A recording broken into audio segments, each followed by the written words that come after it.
दोस्तों आपका बहुत बहुत स्वागत है मेरे चैनल इजी टू लर्न में। फ्रेंड्स, वंस अगेन मैं आपके सामने एक नया वीडियो लेकर आ चुका हूं। तो आज का जो हमारा टॉपिक है वो एनसीईआरटी के कक्षा 6 के चैप्टर नंबर 3 तंतु से वस्त्र तक। तो फ्रेंड्स, आज हम देखेंगे कि फाइबर से क्लॉथ यानी तंतु से जो वस्त्र कैसे बनते हैं इस चैप्टर में। तो ये चैप्टर न केवल क्लास 6 के स्टूडेंट बल्कि जो लोग भी कंपटीशन की तैयारी कर रहे हैं वो लोग इस वीडियो को अंत तक पूरा देखें। तो फ्रेंड चलिए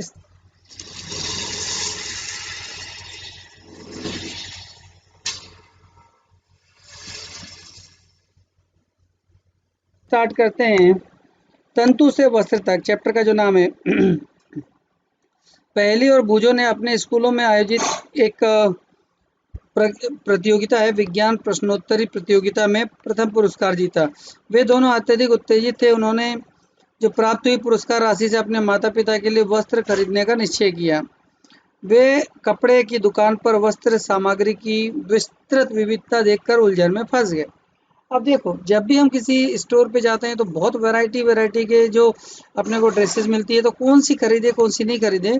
दुकानदार ने उन्हें यह समझाया है कि कुछ कपड़े या वस्त्र सूती हैं तो कुछ सिंथेटिक है यानी कुछ संश्लिष्ट या कृत्रिम है।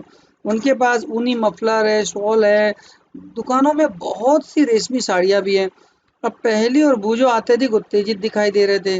उन्होंने विभिन्न कपड़ों को स्पर्श किया और उनके बारे में जानकारी प्राप्त की। ठीक है फ्रेंड। तो उन्होंने एक ऊनी मफलर तथा एक सूती साड़ी खरीद ली। अब कपड़े की दुकान का भ्रमण करने के बाद बूझो और पहली ने अपने आसपास के विभिन्न प्रकार के कपड़ों को विशेष ध्यान से देखा और उन्होंने यह देखा कि बेडशीट पर बिस्तर पर जो बेडशीट है ना, ये देखें आप, यहाँ पर आपको दिख रहा होगा ये यहाँ पे साड़ियाँ टंगी हुई, यहाँ पर कपड़े है ना रखे हुए हैं। ये पूरी कपड़े की दुकान है। तो क्या देखती है वो, कंबल, पर्दे, मेज पोस्ट, तौलिए, झाड़न, डस्टर आदि ये सभी विभिन्न प्रकार के कपड़ों से बने हैं ना। तो यहाँ तक कि उनके खुद के बस्ते, बोरे, ये विभिन्न प्रकार के वस्त्रों से बने हैं। उन्होंने इन सभी वस्त्रों की पहचान सूती, ऊनी, रेशमी या संश्लेषित यानी कृत्रिम के रूप में की। क्या आप सभी इन वस्त्रों में भी कुछ पहचान कर सकते हैं दोस्त? तो फ्रेंड्स, आपको क्या करना है, आपके जो घरों में बहुत सारे कपड़े हैं तो उनमें भी आप मेनली वो कॉटन है यानी रुई के बने हैं, सूती है, या फिर वो फाइबर यानी संश्लेषित कपड़े हैं। ठीक है। तो कपड़ों में जो विविधता होती है क्रियाकलाप एक्टिविटी से हम देखते हैं। आप अपने पास के किसी दर्जी की दुकान का भ्रमण करो। सिलाई के बाद बचे हुए कपड़ों की जो कतरन है एकत्रित करो। कपड़े की प्रत्येक जो कतरन को स्पर्श करके उसकी स्पर्श का अनुभव करो।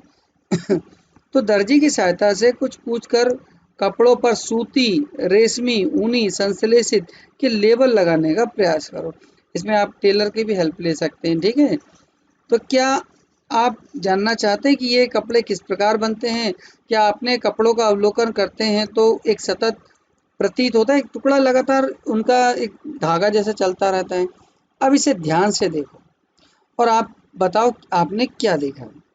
सेकंड क्रियाकलाप में देखते हैं, सूती कपड़े का वही टुकड़ा लीजिए जिसमें आपने क्रियाकलाप 1 में लेबल लगाया था। इसके एक सिरे पर कोई ढीला धागा या तागा ढूंढने का प्रयास करो और इसे बाहर खींचो।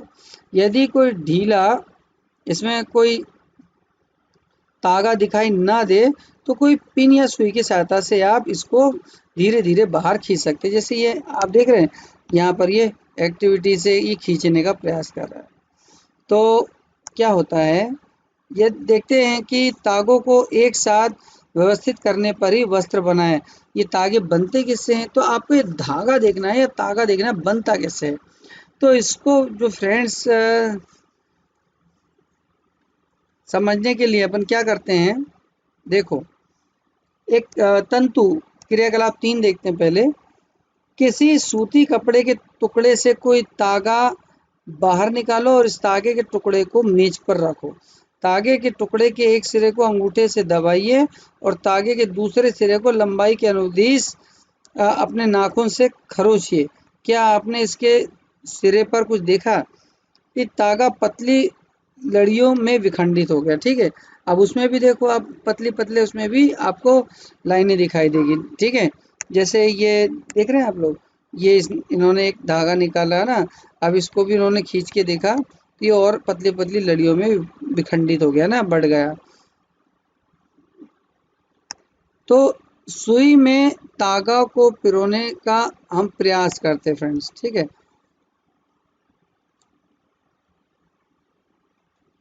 अब क्या है कि आपने कई बार ये प्रेक्षण किया होगा, कई बार धागे का यह सिरा कुछ पतली लड़ियों में पृथक हो जाता है ना। ऐसा होने पर धागे को सुई की नोक में डालना से गुजारने में थोड़ा कठिनाई हो जाती है। तो धागे की ये जो दिखाई ना देने वाली पतली लड़ियां भी और अधिक पतली लड़ियों से मिलकर बनी होती है, और इन्हीं लड़ियों को तो हम क्या कहते हैं, तंतु कहते हैं। समझ में आया फ्रेंड? जैसे मतलब आपको मैं बताऊं कि मैं एक, जैसे यहाँ पर एक ये लाइन बनाने का प्रयास कर रहा हूँ, ये देखो ये कितनी लाइन और भी मैं मोटी लेता हूँ, ये देखो ये लाइन है। अब यदि मैं इसको थोड़ा सा मोटा ये देखो ये मोटा ये पतला है ना, तो ये कितने डिवाइड हो जाता है ये पार्टों में, ठीक। तो देखें, वस्त्र या तागा धागों से मिलकर बनते हैं और इन तागों से आगे तंतुओं से मिलकर बने होते हैं, ठीक है फ्रेंड। ये सब आते कहाँ से हैं? कुछ वस्त्र जैसे सूती, जूट, रेशमी और ऊनी के तंतु पादप तथा जंतुओं से प्राप्त होते हैं। तो कुछ जो कॉटन है, मतलब कुछ जो वस्त्र हैं वो सूती के बनते हैं, जिनको हम प्रकृति से कहते हैं। मतलब देखो, प्रकृति से मिलने वाले जो मेन हैं वो कौन कौन से हो सकते हैं। पहला तो कॉटन, इन्हें रुई, ठीक है, पहला क्या होगा, रुई, ठीक है। दूसरा क्या होता है, जो नारियल के जूट वगैरह बनते हैं ना, तो वो दूसरा जूट से भी बनते हैं। तीसरा जो रेशम के कीड़े होते हैं ना, तो उसको कीड़े बोलते हैं, तो उसको बोलते हैं रेशम। और कई बार भेड़ वगैरह से खाल से जो ऊन बनता है। तो ये जो चारों हैं, इनको हम क्या कहते हैं, इन्हें प्राकृतिक तंतु कहते हैं ना। रुई और जूट जो है पटसन पादप से प्राप्त होने वाले तंतुओं के उदाहरण है ना। तो रुई का भी आपने पेड़ देखे होंगे। जूट जो रहता है उसको पहले पानी में सड़ाया जाता है, फिर वो धीरे धीरे उसको मतलब उसके रेशे बनते हैं। ऊन तथा रेशम जंतुओं से प्राप्त होते हैं। ऊन भेड़ और बकरी के कार्तिक ऊन से भी प्राप्त होता है। इसे खरगोश या याक और ऊँट के बालों से भी प्राप्त किया जाता है। मतलब जिनके बालों में भी अच्छे बड़े बाल होते हैं, उनसे भी हम इनको बना सकते हैं ना। और ऊँट के भी बहुत बड़े बाल होते हैं ना। खरगोश का भी सॉफ्ट बाल होता है ना। याक घोड़ा रहता है, उसका भी निकालते हैं। रेशमी तंतु रेशम कीट कोकून से खींचा जाता है। कोकून जो रहता है ना, छोटा सा कीड़ा रहता है, जब वो मर जाता है तो उसका जो खाल रहती है उससे अपन तंतु बनाते हैं। हजारों वर्ष तक वस्त्र निर्माण के लिए केवल प्राकृतिक तंतुओं का ही उपयोग होता था। पिछले लगभग 100 वर्षों में ऐसे रासायनिक पदार्थ जिनका स्रोत पादप या जंतु नहीं है, इनसे भी तंतुओं का निर्माण किया जाता है। तो देखो, ये ऐसे तंतु, इनको हम कहते हैं संश्लेषित या सिंथेटिक, जैसे पॉलिस्टर, नायलॉन, एक्रिलिक, संश्लेषित तंतु आदि के कुछ उदाहरण हैं। तो फ्रेंड देखो, यहाँ पे बूजो ने यहाँ पर दिखाई गई कुछ वस्तुओं को संग्रहालय में देखा। इन्हें योद्धा पहनते थे। यह जानना चाहते थे कि क्या ये सभी तंतु मतलब ये किसी न किसी प्रकार के तंतुओं से बने हैं। तो फ्रेंड्स, ये जो कपड़े हैं, ये जो कपड़ा है, ये मोटा कपड़ा रहता था। तो ये भी निश्चित रूप से जानवरों की खाल से बनता था। तो ये भी मोटा कपड़ा था, मतलब एक टाइप का, ये भी एक तंतु से ही बनता था। अब देखते हैं पादप तंतु कौन कौन से हैं ना। पादप मतलब जो प्रकृति में उपलब्ध है। सबसे पहले तो रुई। क्या आपने कभी तेल के लिए जो लैंप में बत्ती जलाई जाती है, इन बत्तियों को बनाने के लिए आपने क्या उपयोग में लाया है? तो रुई का उपयोग गद्दों का, रजाई का या तकियों में भी हम रुई का उपयोग करते हैं। बहुत क्लियर है, लगभग सभी घरों में करते हैं। तो कुछ रुई लीजिए, इसे खींचकर पृथक करो। इसके किनारों को ध्यान से देखोगे तो आपने प्रेक्षण किया कि ये छोटी पतली लड़ियां जिन्हें आप देख रहे हैं, कपास या तंतु से बनी है ना। तो रुई आती कहाँ से है? तो इसे तो खेतों में उगाया जाता है। साधारणतया कपास के पौधे वहां उगाए जाते हैं जहां की मृदा काली और जलवायु उष्ण होती है, जैसे महाराष्ट्र में सबसे ज्यादा उगाई जाती है ना ये। क्या आपने कुछ राज्यों के नाम बता सकते हो जहां हमारे देश में कपास की कृषि की जाती है? पादप के फूल, कपास, गोलक, है ना। जैसे कपास के गोलक भी बोलते हैं इसको, लगभग नींबू के माप के होते हैं, इतने बड़े बड़े गोल होते हैं ये, है ना। परिपक्व होने पर बीज टूटकर खुल जाते हैं। अब कपास तंतुओं से ढके बिनोले कपास बीज को आपने देखे भी होंगे। क्या आप ऐसा कपास खेत देखा है जो कपास चुने जाने के लिए तैयार हो चुका है? इस समय खेत कपास के परिफुल रोगों से इतना श्वेत हो जाता है जैसे हिम ने उसे ढक लिया हो। जैसे देखो ये इस तरह का जो है, ये पक चुका और ये अब खुल चुका है फ्रेंड, ध्यान देना। अब ये जो है यदि इसे ना तोड़ा जाए तो ये उड़ने लगता है, इतना ज्यादा हल्का हो जाता है। पकने के बाद ये फूल टूट जाता है, ठीक है। अब देखते हैं फ्रेंड्स दूसरा, ये साधारणतः इन कपास के बालों में कपास को हस्तचयन द्वारा प्राप्त किया जाता है। पहले तो इसे हाथ से तोड़ा जाता है, इसके पश्चात कपास से बीजों को कंकतन द्वारा पृथक किया जाता है। मतलब इसको अलग अलग बीजों को या तो अपन हाथ से अलग कर सकते हैं या फिर कोई मशीन से इसको अलग कर सकते हैं, ठीक है। तो अब उसके बाद इस प्रक्रिया को कपास उठना भी कहते हैं। तो गर्म करते हैं इसको, तो गर्म करने से वो बीज अलग हो जाते हैं। पारंपरिक ढंग से कपास हाथों से उठी जाती है। आजकल कपास उठने के लिए मशीनों का भी उपयोग किया जाता है। ये देखो अब ये कपास के बीज अलग होने के बाद इनको उठने का काम चल रहा है, ठीक है यहाँ पर। अब अगला जो है जूट या पटसन, है ना। तो पटसन तंतु को पटसन पादप के तने से प्राप्त किया जाता है। यानी जो पेड़ रहते हैं उसकी जो छाले रहती हैं उसको पहले अलग कर लेते हैं ना, लंबे लंबे रेशे निकल जाते हैं। तो भारत में इनकी खेती वर्षा ऋतु में की जाती है। भारत में पटसन को प्रमुख रूप से पश्चिम बंगाल, बिहार, असम में उगाया जाता है। सामान्यतः पटसन जो है, ध्यान देंगे ना, तो पटसन जो है को पुष्पन अवस्था में काटते हैं। मतलब जब उसमें फूल आने लगते हैं तो उसका तना मजबूत हो जाता है। तो फसल कटाई के पश्चात पादप के तनों को कुछ दिनों तक जल में डुबा कर रखते हैं। ऐसा करने से तने गल जाते हैं और पटसन तंतुओं से हाथों द्वारा पृथक कर लिया जाता है। मतलब जब वो सड़ जाते हैं तो आसानी से छिल जाते हैं। वस्त्र बनाने से पहले इन सभी तंतुओं को तागों में परिवर्तित कर लिया जाता है। ये कैसे किया जाता है फ्रेंड्स, देखो अब सबसे पहले ये रुई से अपन देख रहे हैं ना। अपन रुई को लंबी करते जाएंगे और मोड़ेंगे तो वो खुद ही धागे का रूप ले लेता है। सूती धागे की कताई, आप स्वयं सूती धागा बनाने का प्रयास कर सकते हैं। एक हाथ में कुछ रुई पकड़ो, दूसरे हाथ की अंगूठी या तर्जनी के बीच में कुछ रुई की चुटकी भरिए और धीरे धीरे बाहर की ओर निकालिए। तो रेशो और उसको लगातार ऐंठते भी रहो, तो इससे क्या हो जाएगा, तागा बन जाएगा। रेशों से धागा बनाने की प्रक्रिया को कताई कहते हैं, ठीक है। अब ये बन गया तो यहाँ पर कताई चालू हो जाती है ना। इस प्रक्रिया में रुई के पुंज से रेशों को खींचकर ऐंठते हैं। ऐसा करने से रेशे पास पास आ जाते हैं और धागा बन जाता है। कताई के लिए एक सरल युक्ति हस्त तकुआ का उपयोग किया जाता है, जिसे तकली कहते हैं। अब पहले होता था, अब तो खैर इसका उपयोग भी बंद कर दिए। गांधी जी के समय में इसका उपयोग किया जाता था तकली का, है ना। ये जो हाथ से प्रचलित कताई में उपयोग की जाने वाली एक अन्य युक्ति है चरखा। तो चरखे से उपयोग को राष्ट्रपिता महात्मा गांधी ने स्वतंत्रता आंदोलन के एक पक्ष के रूप में लोकप्रियता भी प्रदान की थी, ठीक है। क्योंकि महात्मा गांधी क्या है, देश में बनी चीजों के पक्ष में थे, इसलिए वो चरखे का उपयोग ज्यादा करते थे। वो खुद ही अपनी मतलब खुद के बनाए हुए या देसी सूती कपड़े पहनते थे।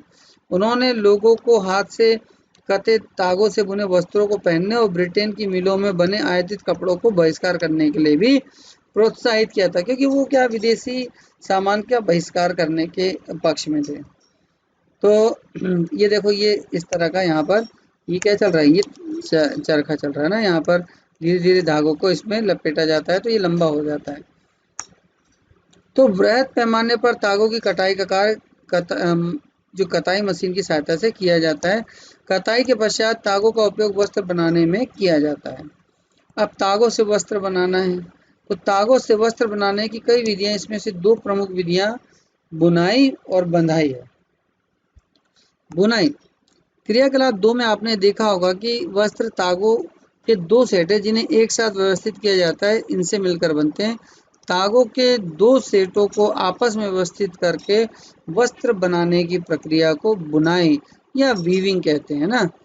मतलब बुनाई क्या है एक्चुअल में, जब धागा बन गया, अब धागों को बुना जाएगा तो वो वस्त्र बन जाएगा ना। आइए कुछ पट्टियों को बुनने का हम प्रयास करते हैं। वैसे एक समाज भी रहता था जो पर्टिकुलर इसी काम में वो अभ्यस्त था, तो उसको हम लोग जो बुनाई करते थे उनको बुनकर भी कहा कहते थे, है ना। तो क्रियाकलाप 5 में देखते हैं, विभिन्न रंगों की दो कागज की शीट लो, इन दोनों में से 30 सेंटीमीटर लंबी और 30 सेंटीमीटर चौड़ी वर्गाकार शीट काटो। अब इन दोनों शीटों को मोड़ दो। अब इसके बाद यहाँ पर रेखाएं खींच लो, दोनों शीटों को खींची हुई रेखा के अनुदिश काट लो और फिर इन शीटों को मोड़कर इन्हें फैला दो। एक शीट की पट्टियों को एक एक करके दूसरी शीट के जो कटाव है उसके ऊपर हम यहाँ पर जैसे चित्र में दिखा रहा है वैसे अपन रखने का प्रयास करते हैं। ठीक है, चलिए मैं आपको बताता हूँ जैसे कि, और इसको फिर हम बुनाई का एक नमूना देखते हैं। सबसे पहले हमने ये 30 सेंटीमीटर लंबे चौड़े कागज के ले लिए। ठीक है, अब इसको हमने इस तरह से एक एक पट्टी को रख दिया। अब देखो, एक उठाना एक रखना है, एक उठाना एक रखना है। ठीक है, तो इस तरह से ये एक प्लेट तैयार हो गई। ठीक। अब क्या होगा, इसी ढंग से तागों के सेटों को बुनकर वस्त्र बने जाते। समझ में आया? जैसे ये हमने बुन दिए, हमने एक सीट बना ली ना, वैसे ही हम धागों को भी बुनते हैं, एक लंबा में और एक आड़े में।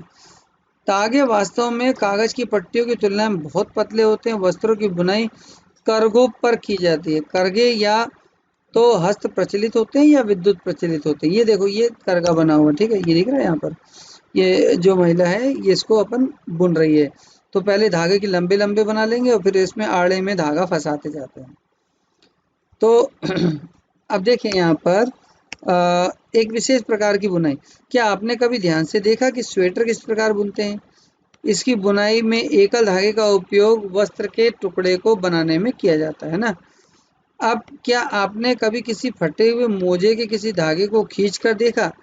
जब आप ऐसा करते हैं तब क्या होता है, एकल धागा खिंचता चला जाता है और वस्त्र उधड़ता चला जाता है। मोजे और बहुत सारे जो पहनने के कपड़े हैं फ्रेंड्स, उनमें ऐसी बुनाई द्वारा वस्त्र बनाए जाते हैं। इस प्रकार की बुनाई हाथों से या मशीनों द्वारा की जाती है। जैसे ये देखो, ये ऊन की बुनाई हो रही है ना, एक ही गोला यहाँ पर और एक ही गोले को दो अलग अलग तीलियों के द्वारा बुना जा रहा है। दोनों प्रकार की बुनाई का उपयोग विभिन्न प्रकार के वस्त्रों के निर्माण में किया जाता है। इन वस्त्रों का उपयोग पहनने की विविध वस्तुओं को बनाने में हम करते हैं। पहली ये जानना चाहती, क्या आपने नारियल के बाहरी खोल के तंतुओं से बने किसी वस्त्र को देखा है? इन तंतुओं का जो सामान्यतः किन कार्यों में उपयोग होता है? तो सोचो। अब हम इतिहास देखते हैं। ठीक है फ्रेंड्स, तो जो वस्त्र सामग्री में, क्या आपने कभी जानने का प्रयास किया कि प्राचीन काल में लोग पहनने के लिए किस प्रकार की सामग्री का उपयोग करते थे? तो वस्त्रों के लिए पहले के समय लोग वृक्षों की छाल पहनते थे, फिर बड़ी बड़ी पत्तियां या जानवरों की जो चमड़े या सूमर से अपने शरीर को ढकते थे। अब कृषि समुदाय में बसना आरंभ करने के बाद लोगों ने पतली पतली टहनियाँ या घास को बुनकर चटाइयाँ और डालियाँ या टोकरी बनाना सीख लिया। लताओं जीवों की जो ऊन है, मतलब जंतु रहते हैं ना, उनके ऊन बाल को आपस में ऐड कर लंबी लड़ियाँ बनाई, इनको बुनकर फिर वस्त्र बनाए। पूर्व में भारतवासी रुई से बने वस्त्रों को पहनते थे जो गंगा नदी के निकटवर्ती क्षेत्रों में उगाई जाती थी। फ्लैक्स भी एक प्रकार का पादप है ना, जिससे प्राकृतिक तंतु प्राप्त होता है। अब प्राचीन मिस्र में जो है, इन वस्त्रों को बनाने के लिए रुई फ्लैक्स की जो कृषि है वो नील नदी के निकटवर्ती क्षेत्रों में की जाती थी। उन दिनों में लोगों को सिलाई करना नहीं आता था। उस समय लोग अपने शरीर के विभिन्न भागों को वस्त्रों से आच्छादित कर लेते थे। वे शरीर को आच्छादित करने के लिए विभिन्न ढंगों का उपयोग करते थे और सिलाई की सुई के आविष्कार के साथ लोगों ने वस्त्रों की सिलाई करके पहनने के कपड़े तैयार कर लिए। इस आविष्कार के पश्चात सिले कपड़ों में बहुत सी विभिन्नताएं आ गई, परंतु ये आश्चर्यजनक बात नहीं है कि आज भी साड़ी, धोती, लुंगी, पगड़ी का बिना सिले सिलाए वस्त्रों के रूप में उपयोग करते हैं। तो उस समय कंडीशन ये थी फ्रेंड कि लोगों को सिलाई नहीं आती थी, इसलिए वो क्या करते थे, लंबे कपड़ों को ही रोल करके पहन लेते थे। जैसे साड़ी आज भी हमारे यहाँ पर महिलाएं पहनती है, जैसे धोती है। अब धोती भी क्या एक लंबा कपड़ा है, उसको उसी को लपेट कर पहना जाता है ना। तो ये पहले प्रचलन में था।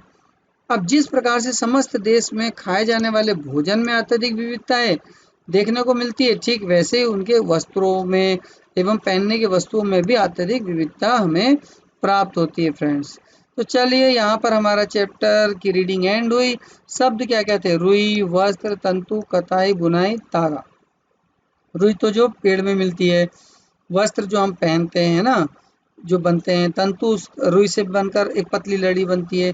कताई क्या होता है कि तंतु से उसको काटना होता है ना, फिर जब धागा बन जाता है तो उसकी बुनाई होती है तो कपड़ा बनता है। जो तागा रहता है वो धागे की लंबी लड़ियों को ही तागा कहा जाता है। ठीक है, चलिए फ्रेंड्स, अब देखते हैं इसमें आज का सारांश। वस्त्र सामग्री और वस्त्रों में बहुत सारी विविधता होती है, और जैसे रेशमी, ऊन, पॉलिस्टर है ना, ये क्या है, मतलब प्राकृतिक है और कृत्रिम है। तो वस्त्रों से तागा बनते हैं तो इन्हें हम क्या कहते हैं? तंतु कहते हैं ना। तंतु या तो प्राकृतिक होते हैं या संश्लेषित होते हैं। रेशम, ऊन और जूट प्राकृतिक है, नायलॉन, पॉलिस्टर ये सब संश्लेषित है। रुई और जूट पादप से प्राप्त किए जाते हैं, है ना। तंतुओं से धागा बनाने की प्रक्रिया को हम क्या कहते हैं? कताई। कताई यानी धागा बनाने की क्रिया। अब तागों की बुनाई दो प्रकार से की जाती है जिनसे हम वस्त्र कहते हैं। ठीक है, तो फ्रेंड्स यहाँ तक तो हुआ हमारा सारांश। अब हम अभ्यास के प्रश्न देखते हैं। चलिए फ्रेंड, तो ये जो पहला क्वेश्चन है, निम्नलिखित तंतुओं को हमें क्या करना है? प्राकृतिक और संश्लेषित वर्गों में बांटना है।